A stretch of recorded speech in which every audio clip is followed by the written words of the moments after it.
Boa tarde, Júlia. Boa tarde todo mundo que nos acompanha aqui no nosso YouTube sobre Visual Law Legal Design, focados nos entes públicos e nas instituições privadas também.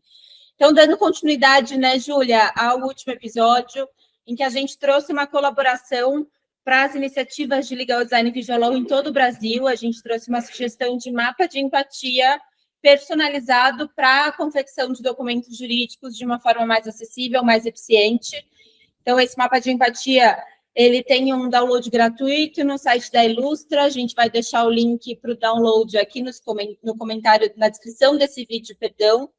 E hoje a gente vai mostrar como, na prática, a gente imagina o resultado de uma primeira etapa do Legal Design Thinking, que é a etapa de descoberta do nosso público, do nosso problema, da nossa persona, com o uso realmente desse mapa de empatia, né? Então, a gente vai partir de um case real, que a gente vai apresentar para vocês, para dar início às etapas do Legal Design Thinking, começando aí pelo conhecimento da nossa persona, respondendo ao mapa de empatia que a gente recomendou, que a gente apresentou no último episódio. Tá certo? Isso aí. Boa tarde, Júlia. Boa tarde a quem está nos acompanhando, nos assistindo.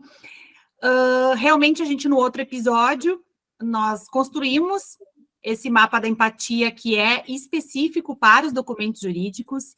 Então, nós nos dedicamos a fazer essa ferramenta que eu tenho certeza que vai fazer diferença para todo mundo que quiser usá-la. E tratamos de uma forma teórica, explicando todas as razões, as perguntas que se fazem necessárias. E hoje a gente vai fazer essa aplicação na prática de um caso concreto, de um documento escolhido a dedo por nós duas, e também um documento que eu ouço muitas vezes sugestões de temas em relação a esse documento, que eu tenho certeza que muitas pessoas vão se identificar, principalmente quem é servidor ou quem um dia passou por essa situação vai se identificar. E aí a gente trouxe esse exemplo, que é um edital de um concurso público. Então, os concurseiros também poderão contribuir muito para essa nosso episódio de hoje, porque eu acho que muita gente vai se identificar com os temas que a gente vai trazer. E a gente, então, resolveu fazer este mapa da empatia. A Júlia e eu respondemos as nossas questões, o nosso mapa, e acho que vocês vão gostar bastante do resultado. Ótimo. Primeiro, eu acho que é bom a gente apresentar um pouco do motivo da nossa escolha, Ju, como que a gente chegou a essa escolha de documento, né? Você tem aí uma trajetória de concurseira, afinal de contas, você é servidora pública, além de legal designer e advogada. Então, sim, você já vivenciou na pele a dificuldade de compreender e interagir adequadamente com um edital e com vários editais ao mesmo tempo. E você, até hoje mesmo, já sendo servidora, tem contato com muitas pessoas que ainda prestam concursos e ainda ficam com muitas dúvidas, tem uma experiência muito desconfortável, muito incômoda, né? Muito desafiadora nesse período. Então, daí você trouxe a sugestão, né, de trabalharmos a princípio com um edital, porque é de interesse tanto da iniciativa privada, que promove os editais e os concursos, quanto da iniciativa pública, que, no final das contas, é beneficiada com os servidores, né, selecionados. Mas nisso a gente chegou a diversos editais, e todos com a mesma carinha, a mesma roupagem, os mesmos problemas na perspectiva do legal design, que são textos feitos sem se pensar no perfil dos usuários, muitas vezes muito diversos, de níveis de escolaridade muito diferentes, múltiplos, e você pensar no seu momento, né, específico, que é um momento em que vocês interagem com diversos editais, cada um com seus pré-requisitos, com os seus cronogramas. Então, se torna ainda mais um desafio quando se tem os editais muito extensos, muito prolixos, mal organizados, etc., né? Exatamente. Eu trago um pouco da minha experiência. A escolha desse documento realmente foi por ter passado por isso também e ver que, por mais que se passem os anos, as dificuldades permanecem. Eu já não presto concurso público, acho que o último concurso que eu prestei foi há mais de 10 anos atrás, mas fiz vários concursos, inclusive, assim, municipais, estaduais e nacionais, até que hoje, né, eu estou como servidora pública do Rio Grande do Sul. Mas eu vejo que, Júlia, com o passar do tempo, o edital que eu peguei hoje, que a gente vai trabalhar hoje, praticamente é o mesmo de 15, de 20 anos atrás. Uhum. E também algumas pessoas, justamente pelo contato que eu acabo tendo, ainda com concurseiros, sempre trazem essa dúvida. Olha, mas por que muitas vezes eu preciso de alguém para me ajudar a entender o edital? E principalmente aquelas pessoas que não são da área do direito, mais ainda a dificuldade com os termos jurídicos, os termos mais técnicos, mais formais, que um edital de concurso tem. Perfeito. Então, essa foi a motivação que a gente também fez um novo exercício de empatia. Eu acho que é o documento que eu vejo que, inclusive, inclusive, a gente até se deparou com uma reportagem há pouco tempo, foi no mês de junho, se eu não me engano, junho ou julho, do Globo, né, Júlia, que realmente trouxe as problemáticas da interpretação que as pessoas têm, as dificuldades de interpretação que as pessoas têm dos editais de concurso. E nessas minhas pesquisas até coloquei várias situações de sites, que existem alguns sites que, inclusive, interpretam os editais para os interessados. Então, aí é que realmente a gente pensou, mas se o documento fosse pensado para o usuário, que é exatamente a proposta que a gente vem trazendo hoje, essas dúvidas, essas inseguranças, com certeza seriam sanadas. Exato, exatamente por isso que a gente está propondo essa iniciativa, inclusive, né, as instituições responsáveis pela elaboração dos concursos que quiserem entrar em contato conosco, quiserem aproveitar do que a gente traz nesse episódio para otimizar os seus próximos editais, sejam na íntegra, seja em quadros resumos, com as principais informações para os candidatos, enfim. Toda a técnica é muito bem-vinda, né? Toda tentativa e todo empenho nessa otimização é bem-vinda e terá o seu mérito reconhecido. Vamos só para o pessoal compreender melhor, acho que sempre falando de visual, né? A gente acredita que a visualização sempre é favorável à devida compreensão, então trazendo aqui para quem nos acompanha, esse foi o edital selecionado, simplesmente porque ele tem um critério de, primeiro, ser um edital de concurso público, que era com que a gente queria trabalhar, ter o conteúdo integralmente apresentado em textos corridos, para além de eventuais tabelas, ter bastante páginas, mas ainda de uma forma factual e viável para o nosso trabalho e para o nosso debate, né? Então, a gente pegou editais de 200 páginas que eram impraticáveis para a nossa finalidade, num vídeo, né, num debate colaborativo dessa forma. Então, esse foi o mais enxuto que a gente localizou, apesar de ainda ser extenso, e que tem também uma diversidade de cargos que conversa com perfis muito diferentes, né, de candidatos. Então, vai do ensino médio completo até o ensino superior completo, cargos muito diversos, de geólogo a odontologista, técnico em análises clínicas, informações muito diversas, misturadas, enfim, tem todos os pré-requisitos que a gente gostaria de trabalhar. E hoje nós vamos debater, na verdade, nós vamos responder juntas, né, as perguntas que a gente recomenda no mapa de empatia para documentos jurídicos. Então, nós debatemos previamente essas questões e vamos aqui trazer as respostas consolidadas, que vão desde a compreensão da persona até o planejamento da solução em Visual, já indicando o direcionamento para a segunda etapa do Legal Design Thinking, que é justamente a ideação da solução já de uma forma mais criativa, mais múltipla também, né? Então, vamos começar, Ju? Vamos. Na primeira questão, a gente visa, de fato, uma compreensão do perfil do destinatário. Então, quem são os destinatários do edital de concurso público que a gente está analisando hoje? Isso. Só deixando claro, fazendo uma consideração inicial, que a gente sabe que as empresas que são contratadas, que vencem nas licitações, elas precisam ter uma formalização na apresentação desses documentos. Todo edital sai num diário oficial, então a gente sabe que existe uma forma para isso. Acontece que a nossa proposta é que, além desta forma, a gente pudesse também deixar ao acesso desses usuários uma nova roupagem, e o Legal Design e o Visual Law nos auxiliam. Elas entram como aliadas a esse edital, que é formal.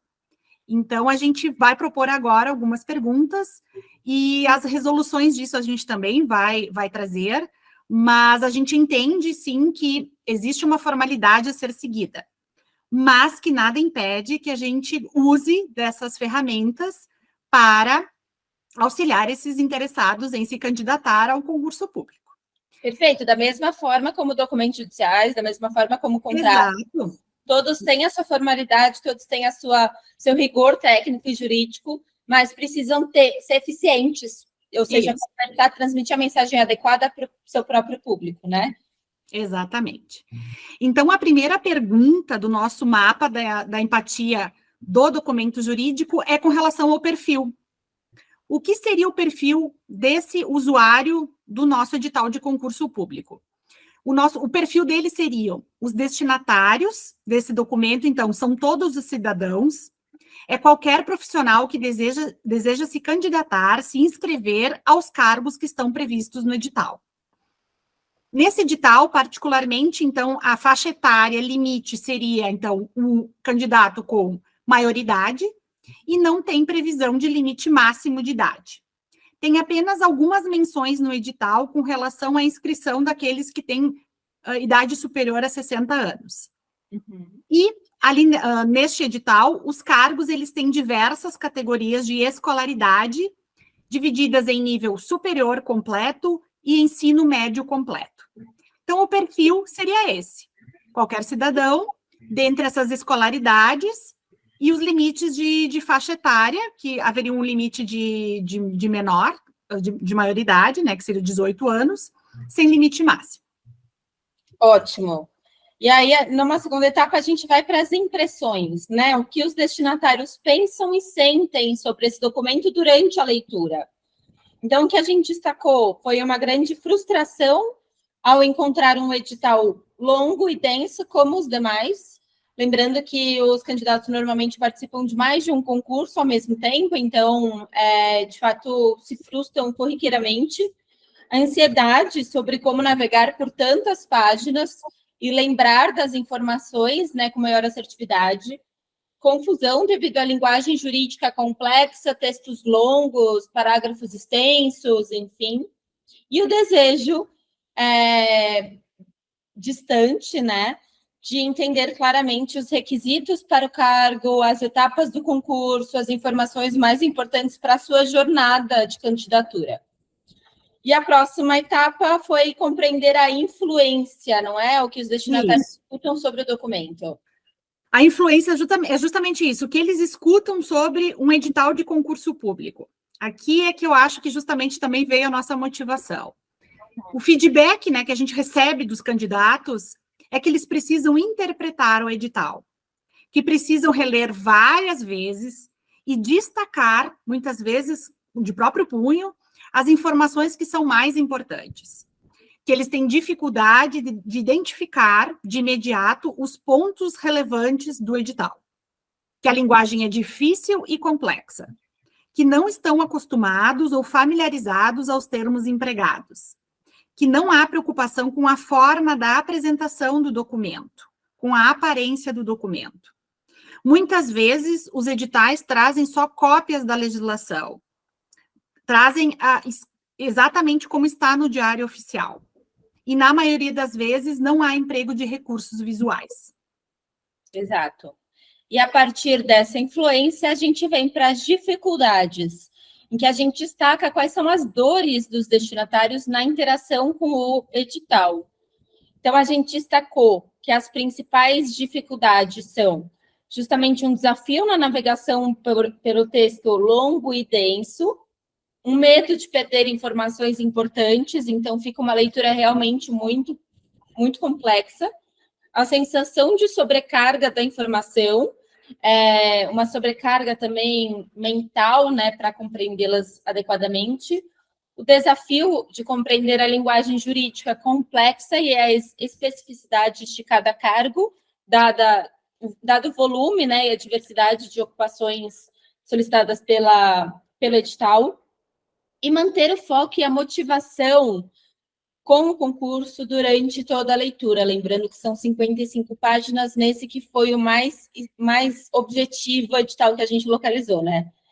Sim, e essas dificuldades geram dúvidas, né, Ju? Exatamente, as dúvidas. Então, aquele usuário do edital começam a surgir inúmeras dúvidas, entre elas, se ele preenche os requisitos do cargo, o que ele precisa estudar. Há dúvidas também em relação ao próprio edital. A quem essa pessoa tem que se dirigir para tirar as dúvidas que ficam do edital? Se está disponível ao interessado algum canal para esclarecimentos do próprio edital. Perfeito. Não sei se tu tem algum complemento, Ju, desse.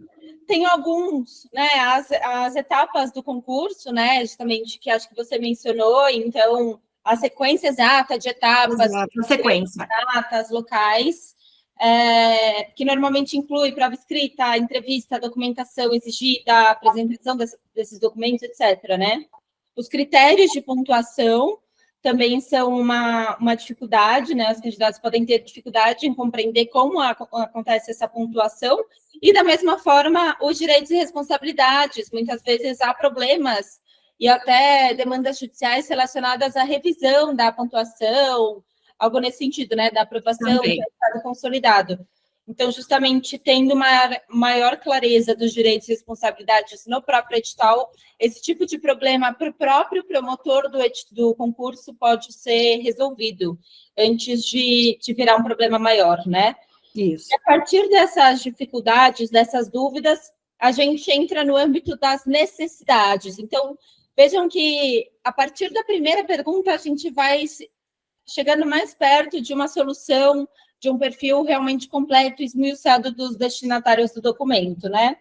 Como necessidades, a gente destacou compreender claramente os requisitos para cada cargo ali apresentado, e, sobretudo, para o cargo desejado pelo candidato, encontrar rapidamente as informações mais relevantes no decorrer do edital, reduzir a ansiedade, a confusão ao ler um documento tão extenso, e ter recursos visuais que facilitem essa compreensão também pode ser uma necessidade, afinal de contas, é uma forma de solucionar as dificuldades da leitura, né? Exatamente. Partindo das necessidades, temos, então, os desejos na leitura? Os desejos seriam encontrar as informações de forma rápida e fácil, que a informação seja clara para ser mais segura e rápida a tomada de decisão em se inscrever ou não no concurso público, e isso também, o desejo de, entendendo o edital, estar mais confiante de que aquilo foi totalmente compreendido pelo candidato, e ele quer a aprovação. Exato. E acho que colocaria também como desejo a economia de tempo, né? Afinal de contas, o candidato precisa estudar para os diversos para que ele está se candidatando, né? Exatamente. Então, e o edital não deveria ser mais um documento a ser estudado com tamanha dificuldade, né? Muitas vezes existem, nos cursinhos para concursos, preparatórios para concursos, muitas vezes há aulas destinadas à explicação do próprio edital. Exatamente. Então, para se ver como é um material de estudo rigoroso mesmo.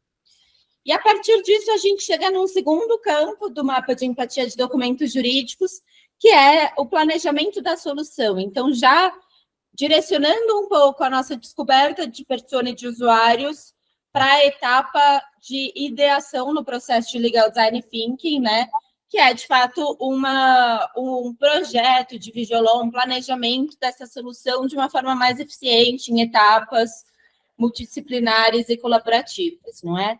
Então, no primeiro tópico, a gente destaca as estratégias desse processo de Visual, que é responder à pergunta de como atender às necessidades dos destinatários do documento que a gente destacou na etapa anterior.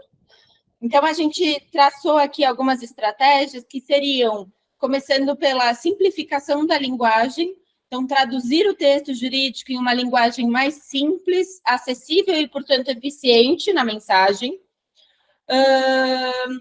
Deixa eu ver aqui qual que é o segundo tópico. Organização visual, então utilizar cores e ícones para destacar informações importantes, criar um índice visual que facilite a navegação pelo documento com as principais informações, somando-se a isso, resumos visuais, então incluir resumos visuais no início de cada sessão para destacar as palavras-chave que são apresentadas no seu decorrer, infográficos e diagramas com a mesma finalidade de apresentar informações sobre os cargos de uma forma visual e, portanto, mais simplificada. Usar esquemas visuais também para ilustrar os cronogramas e etapas do concurso. E, por fim, trazer dicas e orientações, né? Inserirmos caixas de texto com dicas práticas para os candidatos sobre cada sessão trazida no edital. Eu só acrescentaria, Júlia, que trazer em destaque as recomendações e lembretes importantes, que isso sempre tem, e isso acaba se passando no texto, o texto acaba ficando corrido e não tem destaque, muitas vezes, com relação a lembretes que são importantes para os candidatos. Exato. E também uma preocupação de avisos quanto às datas das próximas etapas. Acontece que, muitas vezes, hoje, o candidato é que tem que estar atento às datas das próximas etapas. Uhum. E por que não haver, daqui a pouco, um outro tipo de comunicação? Uhum. E pensar num novo tipo de comunicação. Uhum. Seja no edital, seja em outras formas também, Exato, né? Eu sei que muitas outras datas dependem de... Elas não estão normalmente... Tem concursos que estão já pré-estabelecidas e outros que eles só divulgam conforme o andamento do concurso. Sim. Principalmente nessas, então, em que não há uma data já pré-estabelecida, é que poderia se pensar numa forma de comunicar aquele candidato. Porque Perfeito. Muitas vezes o candidato, a gente sabe que a responsabilidade do candidato é acompanhar o andamento, mas por que fazer disso uma ansiedade? Exato, como está previsto aqui, né? Exatamente. O candidato, se convocado, a identificação correta do local, data e horário estabelecidos no edital de convocação. Isso geraria uma segurança muito maior. Aquela pessoa pode perder uma data por N circunstâncias, e isso poderia ser pensado em uma forma de comunicar aquele candidato que segue para a próxima etapa. Exato. E a partir disso, a gente chega na etapa de expectativas, como a penúltima questão, né? Isso aí, expectativas. Queres que eu fale esse, Júlia? Fique à vontade, Ju, por favor.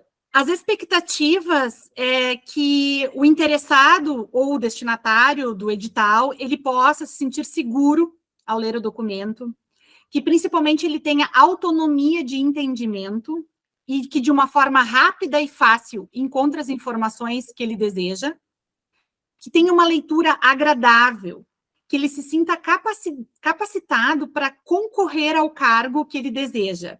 Uhum. E que isso não seja um empecilho, a leitura desse edital, não seja um empecilho para a sua aprovação.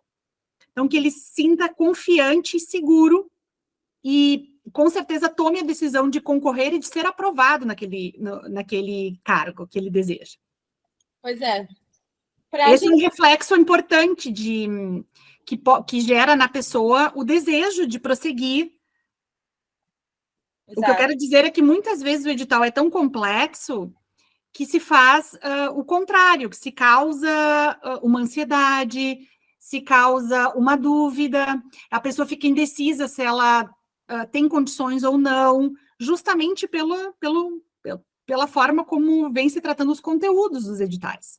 Exato.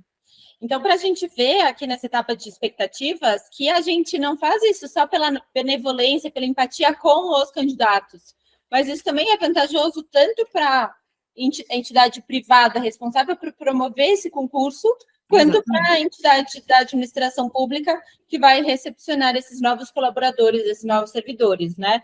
Então, acrescentaria justamente essa maior participação no concurso, justamente como resultado dessa segurança na devida compreensão das informações e na segurança de que o candidato é apto para concorrer a esses cargos, né? Exatamente. E aí, por fim, temos uma última e 10ª pergunta, que é relacionada aos resultados esperados e como medir o sucesso da implementação do Visual Law nesse documento, né? É uma pergunta que a gente acrescentou e que eu acho muito importante, de fato, nesse mapa de empatia, porque muitas vezes a métrica de resultado do processo de Visualol, do projeto Visualol, é esquecida pelos seus desenvolvedores.